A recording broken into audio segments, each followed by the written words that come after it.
ગાંધીનગર કમલમ ખાતે પ્રદેશ અધ્યક્ષ સી.આર. પાટીલ અને રાષ્ટ્રીય મહામંત્રીની ઉપસ્થિતિમાં મહત્વની બેઠક મળી રહી છે. બેઠકમાં ખાસ કરીને જિલ્લા પ્રમુખો અને મહાનગરપાલિકાના પ્રમુખોની નિમણૂકો માટેની રૂપરેખાને અંતિમ ઓપ આપવામાં આવશે.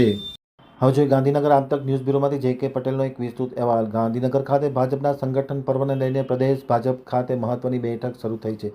જિલ્લા પ્રમુખોની નિયુક્તિનો દોર પહેલાની આ પ્રદેશ પ્રમુખ અને પદાધિકારીઓની બેઠક મળી રહી છે તે ખૂબ જ મહત્વની માનવામાં આવી રહી છે. પ્રદેશ પ્રમુખ સી.આર. પાટીલના અધ્યક્ષસ્થાને આજે બેઠક મળી રહી છે. બેઠકનો પ્રારંભ થયો છે. રાષ્ટ્રીય મહામંત્રી ડૉક્ટર રાધા મોહન અગ્રવાલ પણ વિશેષ ઉપસ્થિત રહ્યા છે. ધારાસભ્યો, તાલુકા અને જિલ્લાના પ્રમુખો અને સાંસદ સભ્યો પણ આ બેઠકમાં ખાસ હાજર રહ્યા છે. જિલ્લાના પ્રમુખો અને શહેર ભાજપની નિયુક્તિ અંગેની રૂપરેખા માટે આ બેઠકમાં મહત્વની ચર્ચા થનાર હોવાનું જાણવા મળ્યું છે. 580 જેટલા મંડળ પ્રમુખોની નિયુક્તિનું કાર્ય પરિપૂર્ણ થયું છે. હવે જિલ્લાના પ્રમુખોની નિયુક્તિની રૂપરેખા આ બેઠકમાં તૈયાર થઈ રહી છે અને તેને અંતિમ ઓપ આપવામાં આવશે.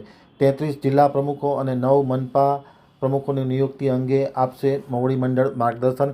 ખાસ કરીને સી.આર. પાટીલ અને રાષ્ટ્રીય મહામંત્રી આ બેઠકમાં ખૂબ જ મહત્વનું માર્ગદર્શન આપી રહ્યા છે.